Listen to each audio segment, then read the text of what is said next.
But let's get you the big news for the day. The government relaxing the foreign direct investment of FDI norms in a host of sectors, including the civil aviation, single brand retail, defense, pharma, by permitting more investments under the automatic route. Other sectors in which FDI norms have been relaxed include e-commerce and food products, broadcasting carriage services, private security agencies and animal husbandry as well. Now, the decision to further liberalize the foreign direct investment with the objective of quote-unquote providing major impetus to employment and job creation in India was taken at this meeting that was chaired by the Prime Minister Narendra Modi today. This is being seen as the second major reform, especially in the FDI space. Let's go straight now to India Today. Shweta Punj. Shweta, this is a big, major reform that has been, decided by the Prime Minister. Absolutely. This is definitely a big reform push, and it comes at a time when everyone's doubting the government's ability to push through reforms. So while the government has faced a lot of criticism on not pushing through tax reforms, but this entire push about towards opening up various sectors is clearly in line with making doing business in India easier.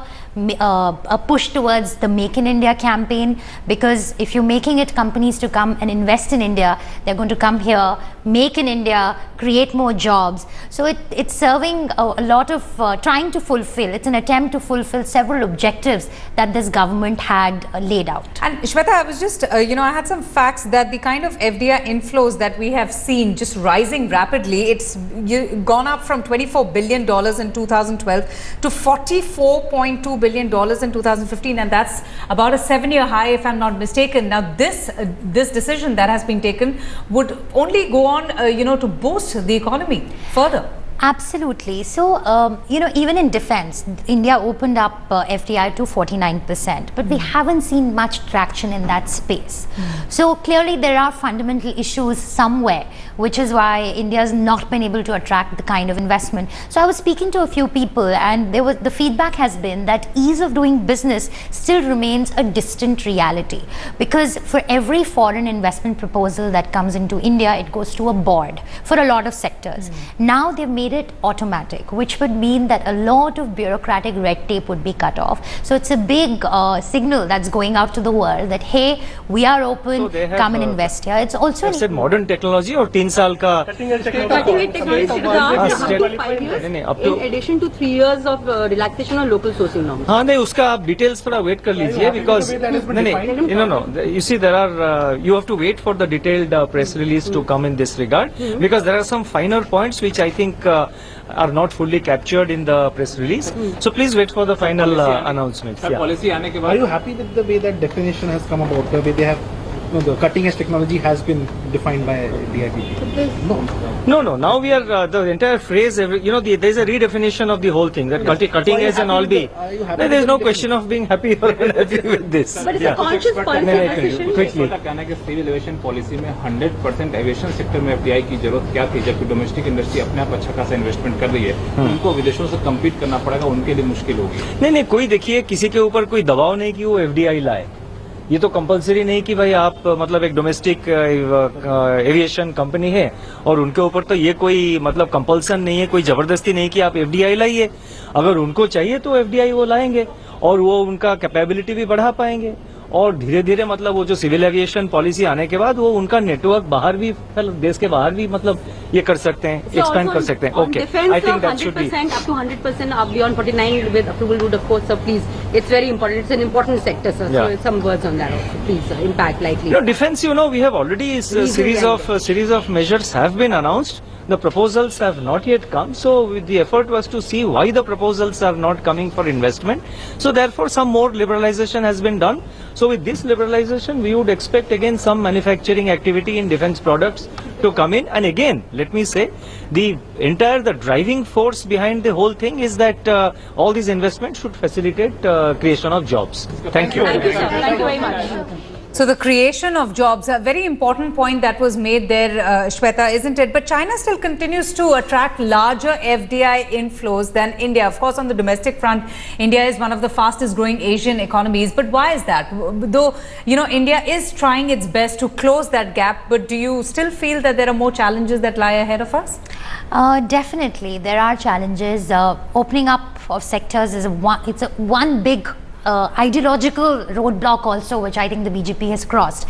But now implementing it, because a lot of implementation happens in the states. You can give directions from the center, but it needs to go down to the states, because that's where the paperwork is happening. That's where, you know, if goods are coming in from another country, they're coming in at a port, say somewhere in Gujarat. So your customs official there needs to understand this entire opening up and the entire ease of doing business, which is what this government has been trying to push. And how are they trying to overcome this? Because what you're talking about, you know, the kind of red tapeism or bureaucratic tangles, or, you know, the way business is done, and that's one of the things what poses as a deterrent to all of these foreign companies when they want to invest. But, you know, the Prime Minister, in fact, has been emphasizing on how, you know, he's trying to ensure that business is done in a free way without any obstacles or hurdles. How do they plan to, you know, overcome that roadblock or that challenge? Because it's deep rooted, isn't it, Shweta? Absolutely. So when they say automatic route, it basically means that you can,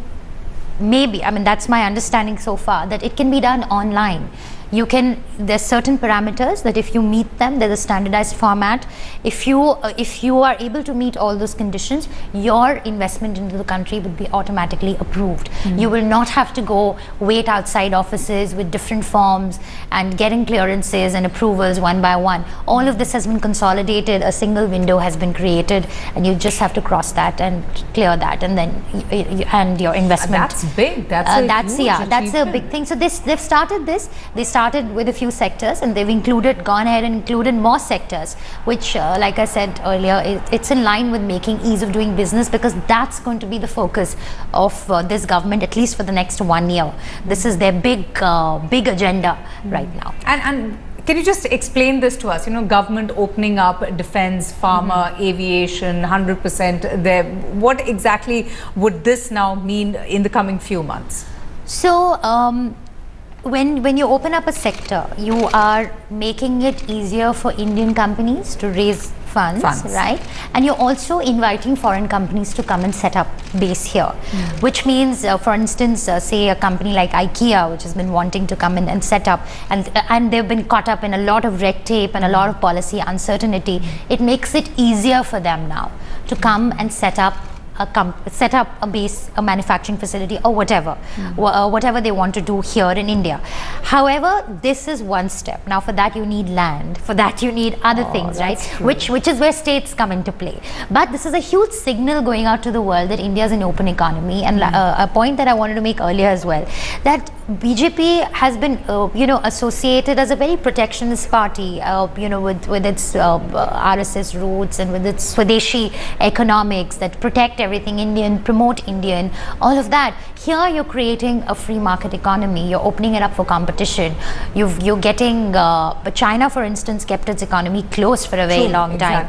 But we are not doing that. So the homegrown industries will also have to up their game and, you know, become more competitive, introduce best practices, and ultimately it's the consumer who wins, because we get better service, we get you know, better facilities, better value for what we spend. So this is a great way to you know, open up the economy, make it a more competitive space. And but of course it'll be a divided house on that. I'm sure a lot of small and medium enterprises might be a bit concerned, but for now it's definitely a big plus. It's a huge positive signal going out to the world that but there we has mean been business. opposition, you know, coming in from the local shops. There's been a lot of criticism. There's been a lot of insecurity also that has been voiced, right, you know, by them because of, you know, if you just hear or you know, listen to their point of view, they feel isolated. They feel that probably justice is not being done to them because they've been doing the business for so many years, unchecked, and no one really. And now all of a sudden you have all these big daddies coming from abroad and setting up space, which is also a requirement in today's time.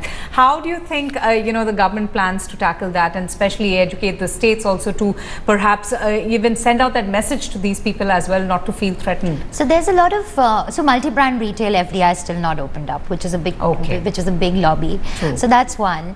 But beyond that, there is a lot of sensitization effort going on with the states, and a lot of states are going ahead and pushing through their own reforms. Like Rajasthan has done that in labor, and they've made it easier for companies to hire and fire labor. So a lot of states are doing that on their own, and there's a lot of monitoring that's happening from the central government as well, where we have the PMO, we have the finance ministry trying to keep tabs on how states are progressing. And DIPP had come out with a ranking of how different states are faring on this ease of doing business. Also the timing, Avantika, is quite interesting, because the government right now is facing flack over this entire Raghuram Rajan exit, or him leaving his job as a governor by September. And then today we have this huge big bang announcement coming out. So that's what's going to dominate the headlines now. Oh, absolutely. And it is, Shweta, we also have with us Divina Gupta. A big major reform push there, a big decision there that has been taken by the government. What are the kind of reactions, Divina, that you're getting in right now? Right, Avantika, we are waiting for the Union Minister, Nirmala Sitharaman, to formally also address the media in about 10 minutes from now. But what I can see, as Shweta was pointing out in the Big Bang reform that we've seen of the FDI norms, this is the second biggest reform after November 2015 that the Modi government has come out with, and clearly to reflect the negativism that has been spread after our exit that was announced on the weekend. Now, let me quickly take you through the major highlights of this particular announcement, which is also being seen to help the global giants like Apple gain entry, because the single brand retail norms have been relaxed from 30% local sourcing for Apple. Now they would have, if they apply for the license, that's what the Commerce Ministry is saying, that 3 years of relaxation, which can be extended up to 5 years. There have also been relaxation in terms of airports, brownfield projects, that is the ongoing projects where the FDI cap has been changed. And also for domestic airlines, it's a good news, because now they will have more margin for foreign investment as well, because now they would have 49%, which has been permitted under automatic route, and beyond 49% they'll have to go through government approval. So essentially they have more room to attract foreign investors. In defense as well, that we have seen that certain clauses have been done away with, including which has taken the FDI up to 100%, doing away with state-of-art technology. So in a sense, it all means that the Modi government is sending a signal. India is ready for business in this global volatile environment. And right. All right, Divina. So clearly also with an eye on creating more jobs, this big decision has been taken and an announcement that has been made, but we're still waiting for an official reaction there. But we have with us Narendra Kumar, trade expert, who joins us right now. Mr. Kumar, how would you react to this big, FDI reform push that has been announced by the government? It's really big, in a sense that it simplifies, does it in a fairly straightforward manner. It eliminates all kind of ambiguity, and it is just rule-based compliance for attracting greater more capital. So that definitely creates, of course, there will be problems for the pharma sector as a result of this for some companies, but aviation certainly, it has the potential to attract plenty of capital, and it can. And if you look at it in conjunction with other rules and policies framed from different sectors, looked at it in conjunction with that, I think this could be magical. All right, Mr. Kumar, my colleague Shweta Punj from India Today also would like to ask a couple of questions. She, of course, tracks this subject quite closely. Shweta, go ahead. Mr. Kumar, great. It's a great first step, and as you rightly pointed out, it's a huge push towards reform. But going forward, what do you think does the government need to do to really make sure that investments do come in? Because we do know that defense, even after opening up 49%, has not really taken off the way government would have liked to. No, they just need to, do the simplest administrative streamlining, because we have seen it in the past that there are grand policies, and when it comes to the greater details, things get stuck. We saw it with the FDI in retail and things like that, and that I think is that is one of the biggest contribution of Modi government. That is not considered a big reform, but it is an eye on the tiny thing. It is eye on the smaller thing. It is streamlining the smaller procedures, right, which drives away investors. Any is a big deal. Mr. Kumar, any specific companies that you feel will strongly benefit at this point in time with this entire push? This entire push, as you would have witnessed, that Interglobe Aviation, the parent company of Indigo, is up about 6%, and I think this is just a small start. It has the potential. If we look at it, so aviation companies, and this one in particular, all right, could be a big beneficiary. Some pharma companies will pharma as a sector, many companies might get hurt because right, many companies will have the incentive to come and set up their own businesses here on a comprehensive scale. All right, Mr. Kumar, thank you so much for your time. A big thumbs up there to the FDI reforms push. We're still awaiting an official, announcement from the Commerce and Industry Minister, Nirmala Sitharaman. Shweta, thanks so much.